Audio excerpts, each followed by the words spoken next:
শুরুতেই সবাইকে নতুন বছরের শুভেচ্ছা। পুরনো সব হতাশাময় সময়গ্রস্ত কাটিয়ে নতুন বছর সবার জীবনে নতুন সফলতাময় সময় নিয়ে আসুক, এটাই সবার প্রতি প্রত্যাশা। চট্টগ্রাম কিংস ভার্সেস খুলনা টাইগার্সের ম্যাচ হয়ে গেছে অলরেডি। তো ম্যাচের মধ্যে স্পেশাল কিছু দিক রয়েছে। প্রথমত বিসিবিকে স্পেশালভাবে ধন্যবাদ দিতে চাই। এই বিপিএল এর স্পেশাল থিং হচ্ছে তারা পিচটা ব্যাটিং সহায়ক পিচ তৈরি করছে, যেটা আমাদের জন্য দর্শকের জন্য অনেক কি আনন্দময়। ব্যাটিংরা যত বেশি হিট করতে পারবে, যত বেশি তাদের ব্যাট থেকে রান আসবে, যত বেশি বাউন্ডারি আসবে, যত বেশি ছক্কা আসবে, যত বেশি ফোর আসবে, তত বেশি দর্শকরা এনজয় করবে বিষয়টা। খুলনা টাইগার্সের কথা বলি। খুলনা টাইগার্স প্রথমত ওপেনিংয়ে ব্যাটিং শুরু করছে। প্রথমত তারা ব্যাটিং করে 204 রানের টার্গেট দিয়েছে। নাইম শেখ অসাধারণ ব্যাটিং শুরু করছে।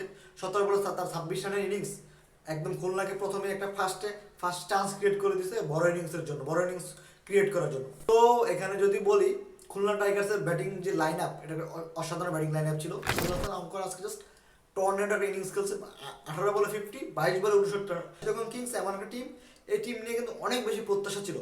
এই টিমে সাকিব আল হাসান ছিল, মঈন আলী ছিল, তো আরও যারা সব মিলিয়ে ছিল, সব মিলিয়ে চিন্তা ভাবনা করতেছিলাম যে এবার চিটাগং কিংসটা ভালো ভালো কিছু করবে। তারা কখনো ট্রফি নেয় নাই, হয়তো সাকিব আল হাসানের হাত ধরে ট্রফি জিততে পারে। আনফর্চুনেটলি সাকিব আল হাসান কোনো এক কারণে বিপিএল খেলতেছে না, যেটা আমরা সবাই জানি।